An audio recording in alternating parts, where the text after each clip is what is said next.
Cool, all right, welcome everybody. So, just out of curiosity, who's come to some of the other talks so far? Just show of hands. Awesome.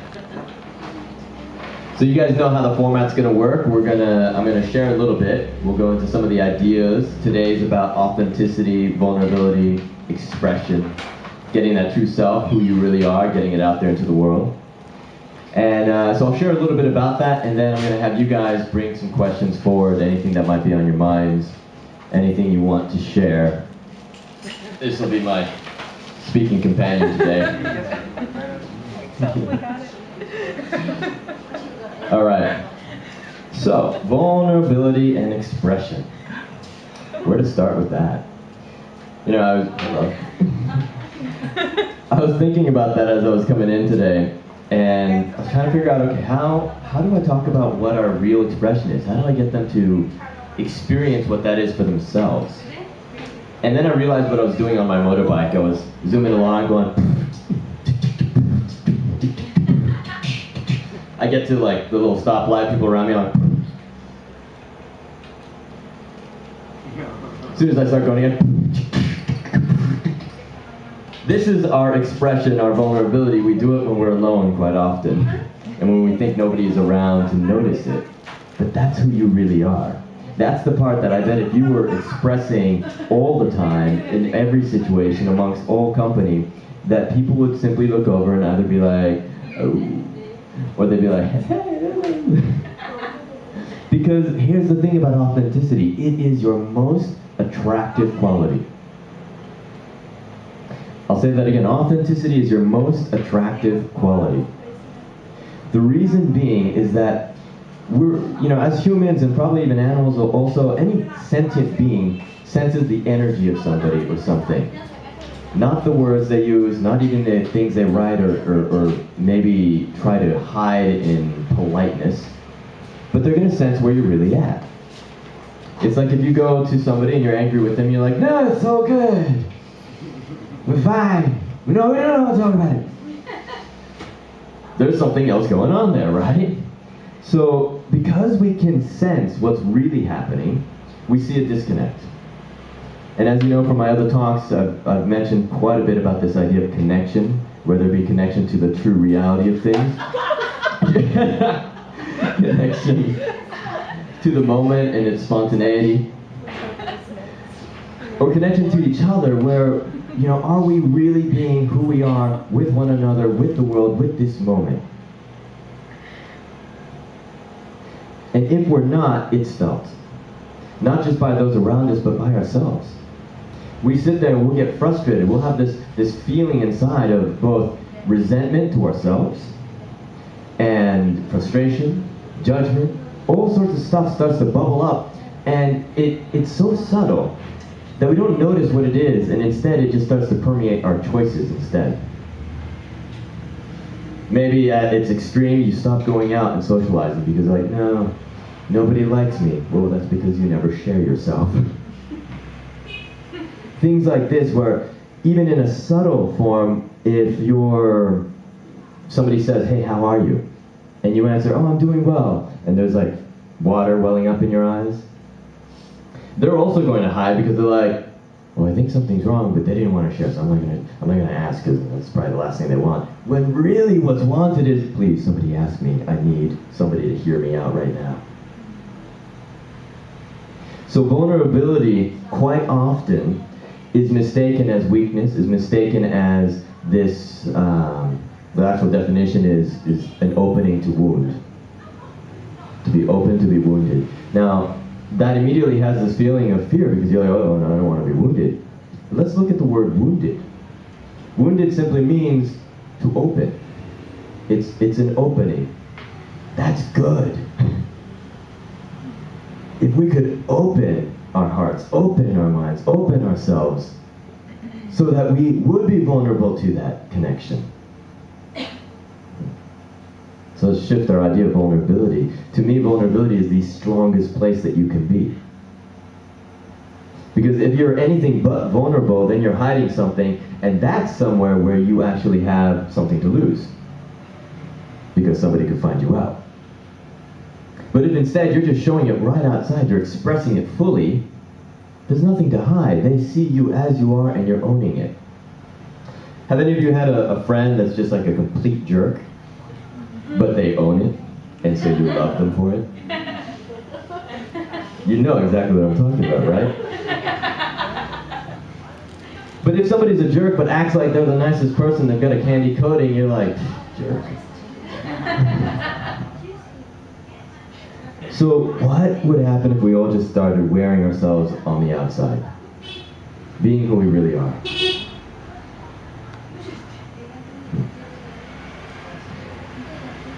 I guess we have to figure out who we are then, huh? We have to know what that true self is, what that authentic core and expression is. And that has a lot of factors. Nature is one of those factors. I'll share a little Zen koan, a Zen story. I love Zen stories. Partly because most of the time they make no sense, but people leave going, that was so wise. I don't know why. So, there's a Buddhist monk, and well, two Buddhist monks actually, they're sitting on the side of a river. And in the middle of the river, one of them sees a scorpion and he's stuck on a rock. He's about to be swept away by the river. And so the elder monk looks at the other one and he starts to wade into the water, pulls his robes up a little. It's hard to launder those things. So he pulls them up a little bit, he goes into the water. The other one's thinking, brother monk, don't you know that scorpion's very poisonous? He doesn't say anything though because he figures, oh, he's the elder monk, he knows what he's doing. And so the elder monk gets to the scorpion, he lays his hand out, the scorpion comes up on his palm, and he slowly starts to wade back. And about halfway through, the scorpion, looking up at him, smiling, thinking, yeah, thank you for saving me, then stings him. And slowly, the venom is very poisonous, so it only takes a few minutes. Slowly, the monk starts to weaken a little, just barely makes it to the shore as he lets the scorpion go, and he sinks under the water and gets swept away, the monk. The younger monk's going, why did he do that? Scorpion looks up at him. Scorpion can talk. Scorpion looks up at him and he says, because it was his nature as was stinging him my nature. We get to fulfill our nature. Anything less and we're not living our lives fully. When we don't live our lives fully, we're not in integrity. Integrity to me is this idea of this is where you can be, your potential, what you're able to do, and this is what you're doing. If you're not here, then there's all this gap in between that allows for doubt, fear, self-consciousness, lies, deceit, all sorts of stuff that hides itself inside. The smaller you can make that gap, the smaller you can go from what you're actually acting, expressing, being, to what you're capable of, the less there is that can get in the way, the less that actually people can call you out for. And this again is why you being authentic, you being vulnerable, is your strongest place to be. If we look at it in relationship, it's key to relationship, and yet it's probably the one place that we are very often not vulnerable. We fear being hurt. Yet if you can lay all the cards out on the table from the very beginning, then there's nothing to be hurt, because you've already kind of said, look, this is what the deal is, here's all the choices, make one. You get to communicate openly like that, and when you do, you don't have an expectation that was never expressed and then never fulfilled.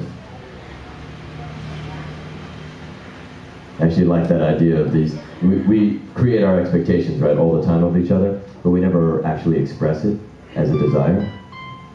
And then we get angry because people don't fulfill it. We're like, well, you didn't go. I didn't know you would. It's going back to that first talk that I gave about asking questions, true questions. With one another in relationship, when you're being authentic, then you ask the questions of what you really want, rather than trying to coerce people into where it is you're trying to go. Maybe you want to go out on a date with somebody, and so you go, oh, do you like ice cream? No. Oh. And then you're lost, because you didn't just go directly to what you wanted. Would you like to go out? If they say no, great, now you know, move on.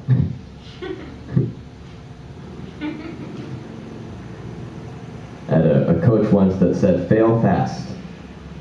I really like that, because the idea there is, if you give yourself 100% and you fail, wonderful, now you know that's not your way.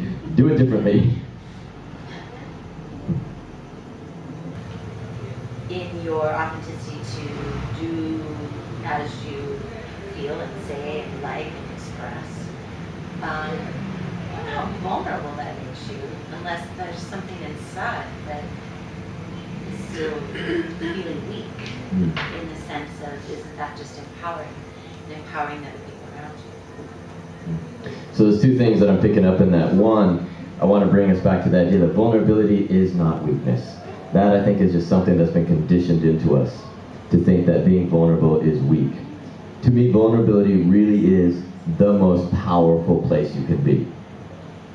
The other thing that I'm noticing in that is that you're mentioning how when we get to express ourselves fully as who we are, it empowers us and it empowers those around us. That's true, and it's also false. It's true in the sense that we are giving other people the opportunity to also be authentic. That's beautiful and that's incredibly powerful. At the same time, if we are doing it with any intention, with any agenda to get people to be more authentic, to move them out of their comfort zones, that then is actually disempowering, unless they're able to make that choice. Why would you be doing that for that intention? I mean, if you're just doing your own thing, it's not like that's your agenda. Yeah, no, a lot of people do though. They even do it to themselves. How many of you, like I'm saying right now, be vulnerable, right? Because it's your most powerful thing. Some people will take that away and go, okay, I want to be powerful, so I'm going to be vulnerable. And they'll step out of that zone inauthentically to try to get to the means to an end. And that's a dangerous thing, because you have to really embody what it is you're doing. Your authentic expression is something that just comes up. It's you. I have an example of this. Just yesterday, we had the Mayan calendar day at a time. And I got to play the part of Storm. And I remember sitting there waiting as we're going around all the glyphs, and when it got to me, music started going, and I just went out and I just let the music take me. And by the time I finished, and I was panting at the end because I was totally out of breath, in my mind, what I was thinking was, oh my God, I must have just looked like an idiot. And all day today and yesterday afterwards, all I've been hearing is, that was amazing. Thank you for just being and expressing. When we're not invested in how it's going to affect other people, or even when we don't think we know how it's going to affect other people, is when it affects other people the most. Because we're just expressing it because it's who we are. It's what's coming up in that moment. Authenticity is simply the expression that comes up in this moment through you. It has nothing to do with your role, your identity, your skills. That's the tool that it uses. But authenticity is simply the expression now, unadulterated by the mind. Yeah. All right, maybe Shamir, did you have a question earlier? Yeah, just something came up when I heard your question. It was like, often we act in a sense, not consciously, but subconsciously, to manipulate our surroundings. And that kind of feels like it is not authentic, and that's like I feel you have to really be in contact with yourself to be authentic, and there's so many facets, and it's not, like for me it feels so often you just bump into a role and into a character, what others expect, what you expect from yourself, and then there is so much dynamics going on already without you being aware of it, and that's like the tricky part, to be aware of it, maybe, and it's a lot to do with, on very subtle levels, even like manipulating the surroundings and not knowing it, or maybe sometimes even knowing it. Yeah. They call it acting in Hollywood. Yeah. Yeah. Yeah, Shamir's, Yeah. Shamir's very correct. You know, unconsciously and consciously, we are constantly attempting to affect the perspectives around us. Whether it's because we want to be seen a certain way or because we think they should see the world a certain way.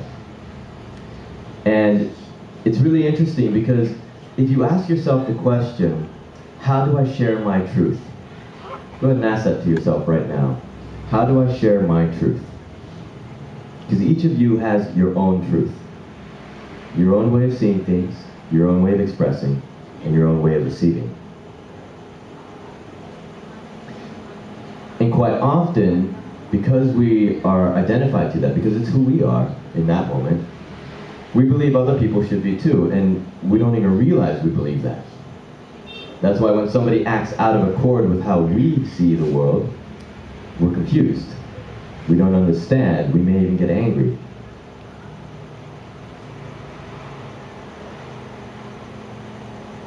Rather than trying to get others to believe, act, understand, adopt your truth, simply be the example of it. Yesterday I mentioned a little bit about choice. I was talking about how if you take every moment and you simply become aware, present in the moment, and then accept it fully as this is how it is. Not how my mind's looking at it, not where it might go, but this is how it is right now. Then there is the ability of choice. And choice simply being to surrender or resist that. At the same time, choice is something that's given. There's only two things you can give another. It's either choice or gratitude. So when you give people choice, it's by being the example of who you are. Do you guys see the connection in that? By being the example of who you are, you give them a potential alternative. It's so different from saying to somebody, oh, you should be a vegetarian. No, for all these reasons. That's trying to impose your truth. But if instead you go, yeah, I'm a vegetarian because of this, and it's just a choice that I've made. Now they have a choice to look into it if they're interested. Few people are grateful when you tell them what to do. Many people are grateful when you give them a choice of what they can do. Shamir, you look like you were going up there again. Your job? Me? Yeah, and we'll come back to you. How about you? You first. Well, the vulnerability we're just talking about, that's your asset. I mean, vulnerability equal asset in terms of, that's your supposedly the most authentic person that can have to that. And if you play football in America, that your vulnerability, your asset, you protect your quarterback all the time. Yeah. In terms also in financial terms, you cannot be vulnerable. You cannot be vulnerable. You cannot be vulnerable in terms of exposing it in other, even your friend knowing it, or even worst part of the enemy knowing it. So how do you Yeah. There's a great story about, I can't remember the woman's name, but she wrote a book on both kind of vulnerability and just traveling through the flow of things, synchronicities of things. And at the beginning of it, she's hitchhiking. She's an older woman, she hitchhikes, she gets in this truck driver's cab. They start to go along, and she immediately, as soon as she got in the cab, she realized she'd made a mistake. She could feel this guy had an agenda, and he was probably going to assault her, rape her, or something. He could just feel it, or she could just feel it. What does she do? She becomes vulnerable. She turns to him and she goes, I'm really, really tired, I'm just going to take a nap. And so she sheds all protection, and she just goes to sleep. Not insincerely though. She did it where she really just said, you know what, I'm going to trust. And she went to sleep. The guy, out of just some deep moral seed, was like, well, now I can't do anything. She's so innocent. She's so vulnerable. He actually ended up touring with her for the rest of her thing. She was doing like research for this book. So here's the thing about vulnerability is, you're right. At the surface level in society today, there is this sense that if you open up and you let somebody see your weaknesses, your vulnerabilities, that they can harm you. There's a balance to that though. See, they're doing it because they're seeking something. Yeah, they're doing it because they're seeking something, right? I'm saying your vulnerability is your deepest core. It's your most beautiful part. It's the thing that actually shares the most with others. So that same person who might take advantage of it, when you show your vulnerability, connects with that at the same place inside of them. And all of a sudden, all the other stuff that they're acting out from goes away because they don't need it anymore. They were acting out from there because they just wanted to connect in some way, and maybe it got perverted somewhere along the way, maybe it got driven by power somewhere along the way. But what all they wanted was connection. And then you just gave it to them. I know, it means taking a leap of faith. It means being the first one to strip down, stand naked in front of the other and say, hey, I'm here. Where are you?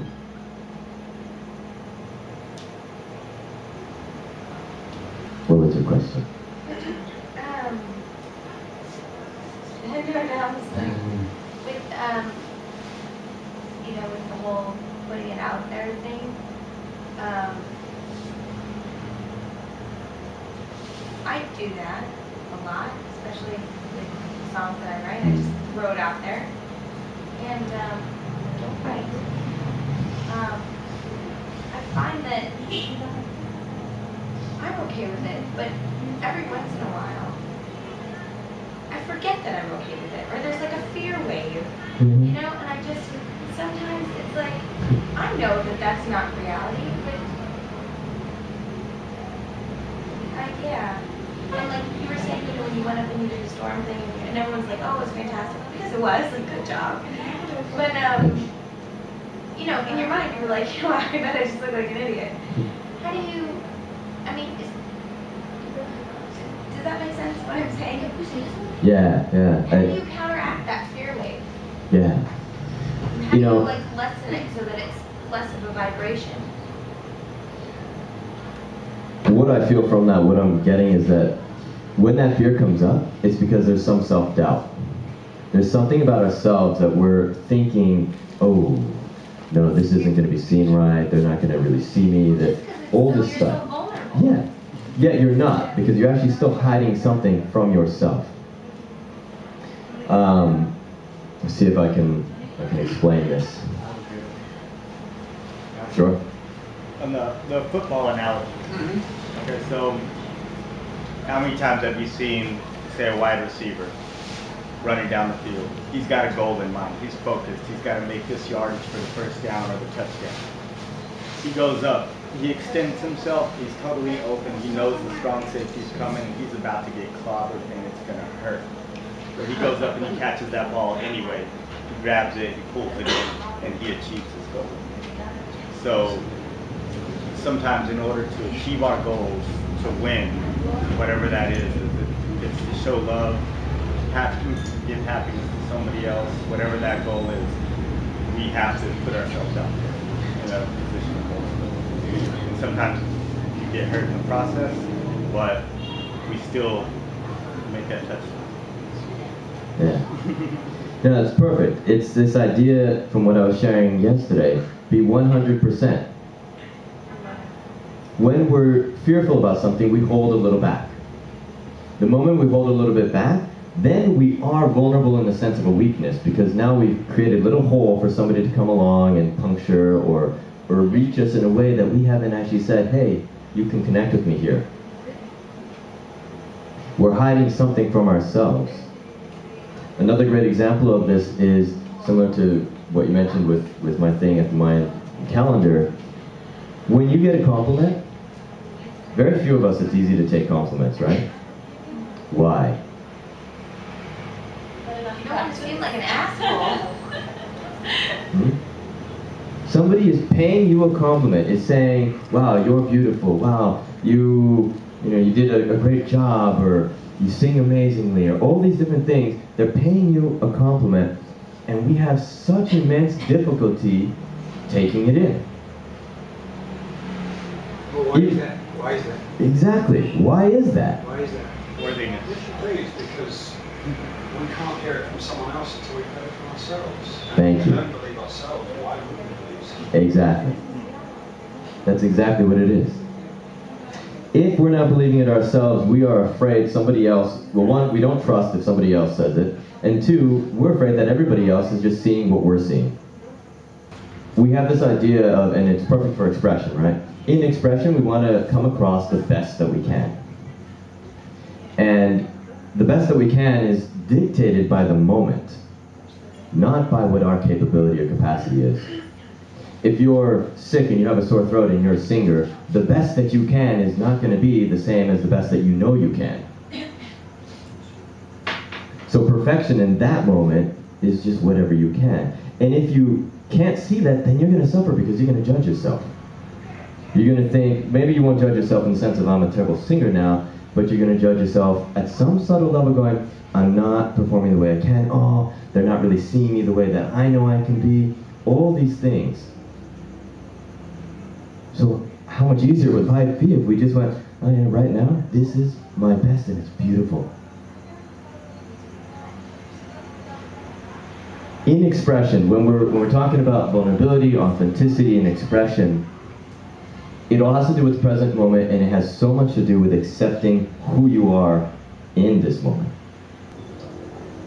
So can you simply accept who you are at this moment now? And let that actually not drive you, but inspire you towards the next step, which is just the next moment, and whatever that balance gets to be. When I'm speaking about that, it's because I'm seeking a place that is equanimous, one that is, in this moment, fulfilled. And it doesn't mean that we don't get to craft something, that we don't get to evolve with our art, with our gift. It's more, this is what just came to mind. You have a statue, and before it's a statue, it's a big block of granite. Most of us believe that in order to create this perfect figure, we mold it from the ground up. No, it starts off as a block. We chip away the things that aren't needed. If you look at it in that way, then what's happening is not that you are adding anything, not that you are improving, but rather you're just getting the stuff that was in the way of you recognizing who you really are as is. And that's the part that I'm kind of shortcutting to. I'm saying when you are authentic, yeah, you're there already. You are that beautiful image that is there in that moment, and it's going to change in the next. So, earlier I was mentioning this thing about how the best way that we can share with the other, that we can speak our truth, is by being an example of it. Have you noticed when we start to speak our truth as what somebody else should believe and understand, even though most of it is because we want to help, it's almost always out of an intention to help the other, that a certain energy comes up. It's either an energy of resistance, or it's an energy of not being understood right now. That's most often what it is. And it's not actually an energy as much of receiving.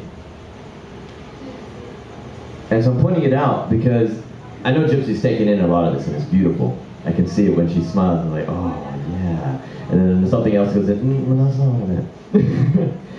And that's great, that's how we interact with one another.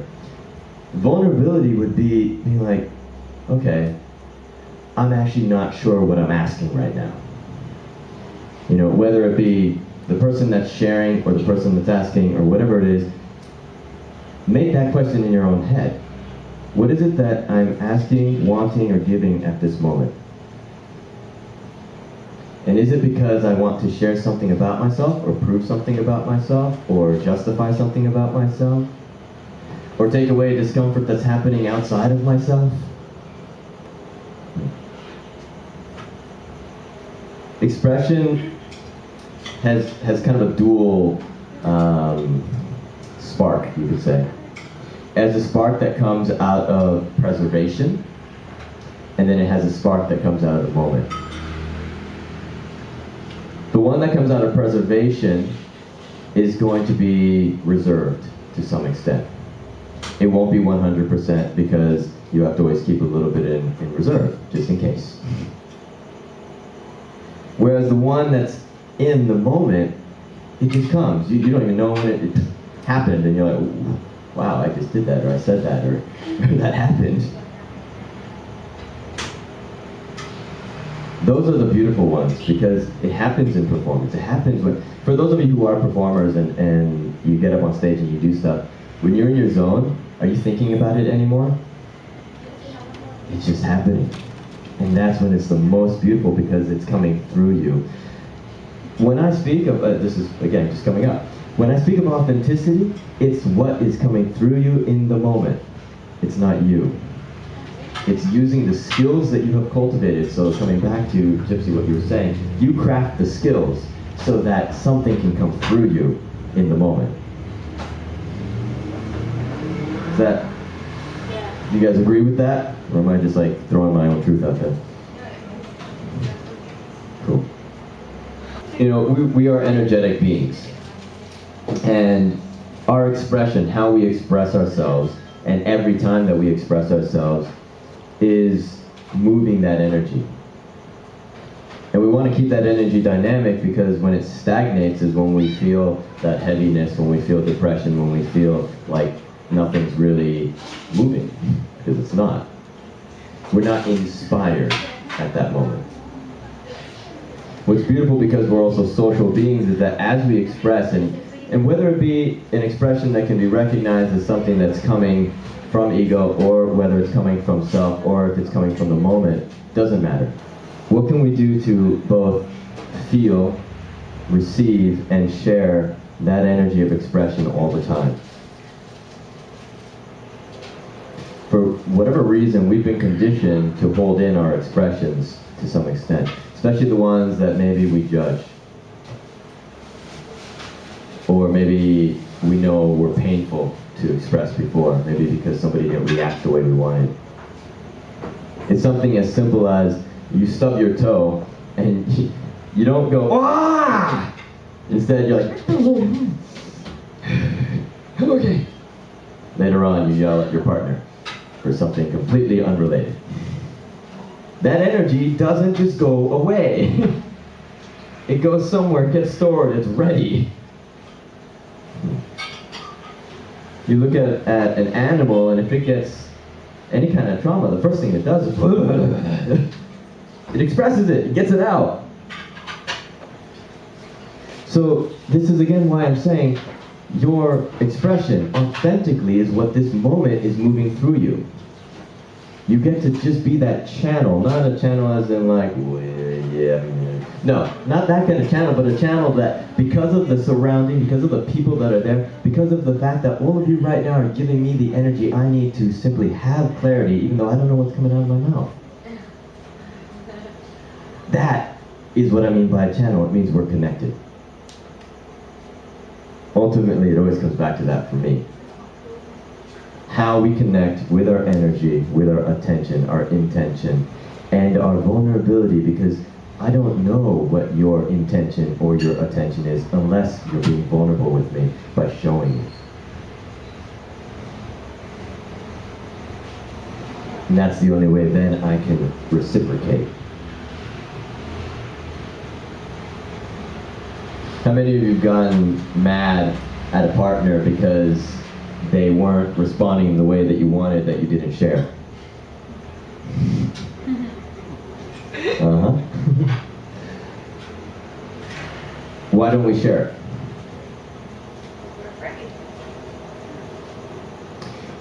What could be worse than not having been able to give what it is or share what it is that we wanted to express? What could be worse than whatever reaction we've made up in our mind might happen? Not knowing. Because in not knowing, it stays with us forever. Whereas knowing, it's then done in the moment and you can move on. Another Buddhist Zen koan. This is a good one, it's a classic. Again, 2 monks, they often walk in pairs. Buddy system. In case one trips on his robes. So, 2 monks, they're walking along, and again, in a river. This flowing river has a lot to do with like the Tao and the way, and it's very metaphorical. There's this river, and then there's this woman. And the woman's looking at the river going, well, I don't want to get wet. So now, the other monk again, this guy's a kinky guy, he goes over and he says, lifts her up, and he walks across the river with her, and he puts her down on the other side. The other monk follows. And the woman goes on her way, and the 2 monks continue their way. And the younger monk keeps looking at the elder monk with this suspicious eye, like, finally he says, brother, is there something wrong? Yes, you know the rules of our monastery. We are not to touch women. We are not even to think of women. Oh, yes, but I put her down way back there at the riverfront. You've been carrying her since. When we don't act, express, be in the moment, then we walk around with it in our minds wondering.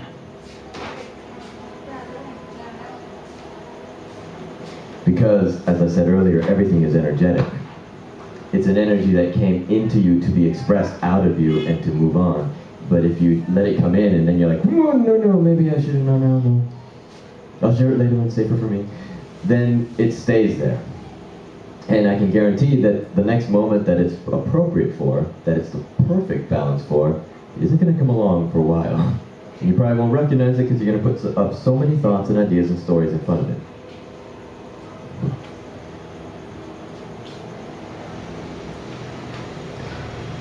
When you were younger and back when we actually like called up a first date instead of Facebook them, did you ever sit at the phone and you were like, okay, it'll go something like, hi. Yeah, no, it's just yeah. And you script it out. And those of you laughing know that that's what you did. You had like all your different replies and possibilities. You're like, okay, if you run out of stuff to say, I'll open up with this, and then we'll go from there. And then you call and you're like, hi, and they're like, hi, and they say, how are you? And you're like, I'm good. And everything that you wrote down goes away, and hopefully you don't just sit there in a silent, awkward pause, but something just starts to flow. And if it doesn't, well, that's the last time you're calling.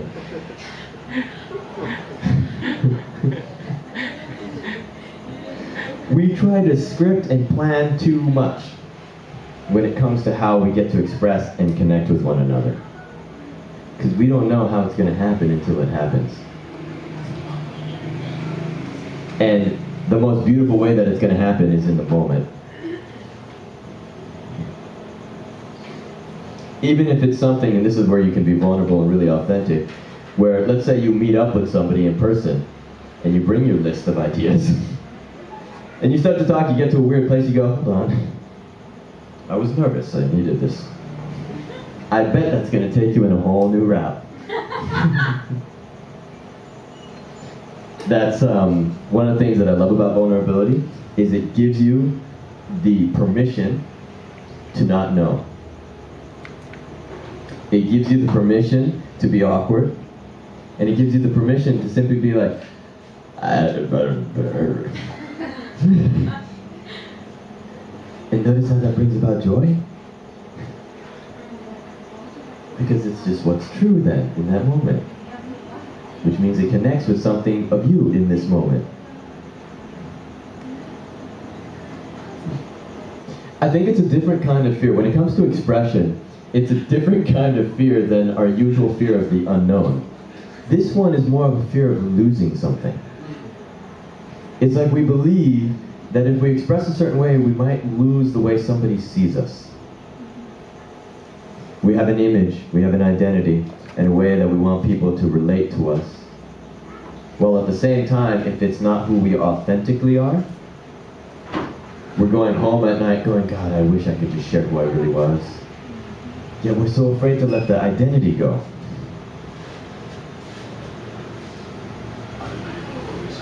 I was just interested actually. We're often here in spiritual circles dying to the moment, you know, dying into who you are. And I was just interested in what your opinion of that phrase is, because I think it ties in with what you were just talking about. Yeah. I think it's surrender. It's just surrender. Yeah. Can you trust that this moment has your best interest involved? And it doesn't mean your best interest in what you desire. Desires are normally based off of a craving to fulfill something other than what you really want. It's kind of like that thing that I said earlier of not asking the direct question, where you want to go out on a date with somebody and say, hey, do you like ice cream? And they say no. Your desire did not get fulfilled. And that's what we normally do with desires is we go, I want to be happy. And so I need to make a lot of money so I have the freedom to be happy. And so you go and you make all this money, you're really unhappy making the money, and then you have the money, but you don't have time, so you can't do anything. And so you go, I need a lot of time, so I'm going to make a lot of time. And you keep doing all the stuff to get to where you want to be, when all you have to do is choose it. I used to give review sessions back in college on religious studies, and I would always open up at the beginning of the year. I'd say, 600 students, and I'd go, so why are you guys here? And, well, so we can get a good grade on the exam. Oh, okay. Why do you want a good grade on the exam? So that we pass the class and to move towards our degree. Oh, okay. Why do you want a degree? So we can get a really good job. Why do you want a really good job? So that we can just have a lot of money and do what we want. Okay. So why do you want to do what you want? Well, because it would be just so much easier to relax and just you get to chill out with friends and not have to worry about all this stuff. And great. If you weren't here at this review session, what would you be doing right now? I'd be relaxing and chilling out with friends. Why do we complicate it?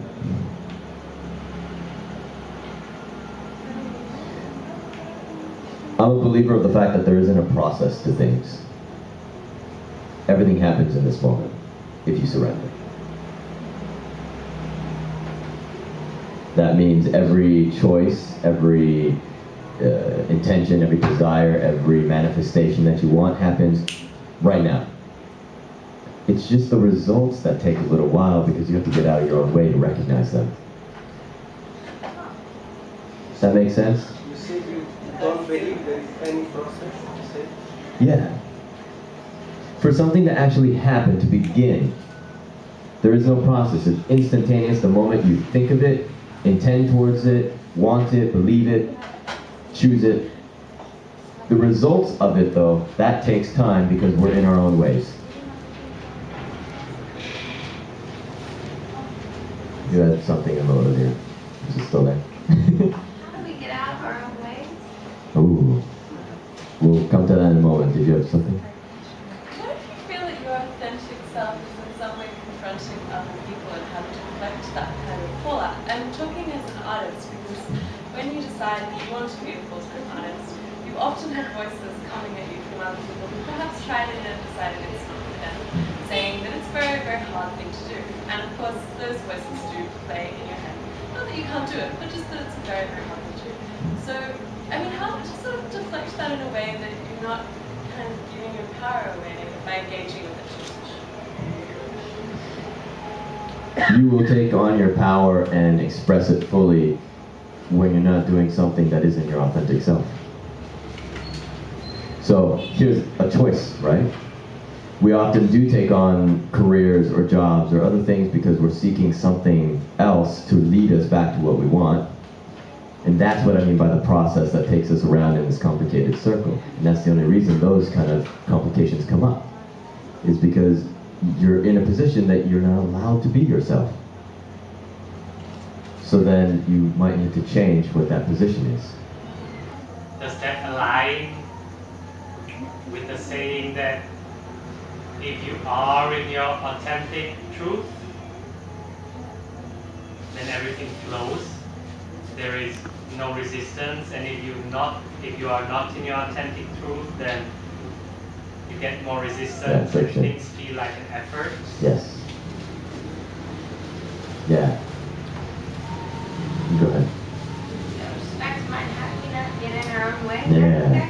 Yeah, that ties right into what he was saying now. Rewind, yeah. So, we get out of our way by trusting. That's a big one. Because if we're not trusting, then we're trying to control. And if we're trying to control, we're doing a very silly thing. Because life has way too many variables, and you are but one expression of it. You get to play a part that is an honor to play. And the thing is, sometimes we get into our own head going, oh, maybe it should be this way though. And we believe, because we have constructed our own reality, and our own reality, we are the God of. We are fully aware of everything that's going on in our reality. But there's many other people with their realities too. Which means that because we can't know theirs, we don't have control. All we have control over is whether we will resist or surrender. And that takes trust. And I'm going to say trust in a different way. Trust often is a very scary word because it's like, but that's, you got to be faithful and like just leap out there on the branch and things could go wrong. And no, trust simply is acknowledging that this moment holds everything that you need to know. And everything else, whether it is from the past, is gone, or if it's in the future, hasn't happened yet. So it's something you're making up in your head. So trust is simply going, oh, I acknowledge that everything I need to know is right here. Because this is the only thing that's real. That's how you get out of your own way. Cool. Kim? Not sure how to formulate this question, so I'm gonna see how it comes out. I was talking a lot today at the training that I was at about how judgment shuts everything down. And in the environment that we live in, you know, we're always trying to stay in the light and the positive and this, and, you know, it's still dualistic. You know, we're still separating things and living in a state of separation when we do that, saying, oh, I can't be that way, I have to be this way, which in a sense is inauthentic. And so the key around that is to not judge, but allow, and having that allowance. But if in a particular moment your authenticity is anger or frustration or hurt or something of that nature, is there a way that we can honor it, accept it, allow it without creating a stream of events? You know, like if you react, then it causes other reactions or this, that, and the other. How can you? When it comes to emotions within that are coming from maybe a self-judgment or judgments from others, the first thing is to realize that it's not your own. So what we do with emotions and reactions normally is that we have identified with it, we've identified with the judgment somebody else might have of us, or our own self-judgment, and that identity then gets threatened, and the emotion rises up to protect it. And so you're angry, and you say, I'm angry! Are you angry? No, you're Kim. You're feeling anger. Right. That's the difference. Can you step out of it and go, oh, there is an energy, a quality of it, and it's anger, and it's coming up in me. Look at it that way, communicate it that way, and then you can still express it. Don't be identified to it. And again, that really just means learning that it's not personal. You know, you hear that a lot in this kind of community where don't take things personally. There's so many other puzzle pieces, and knowing that allows you to go, oh, okay, this isn't all on me. There's other variables that are leading to the situation and circumstance of this moment. That gives you the freedom then to just partake and not have to defend or feel like the burden of everything, the responsibility. We talked about that last night in a conversation where this idea of responsibility, it stems from expectation. It stems from this idea of duty, what we're supposed to do, when really all it is the ability to respond, responsibility. Can you be present in this moment to know what the response is?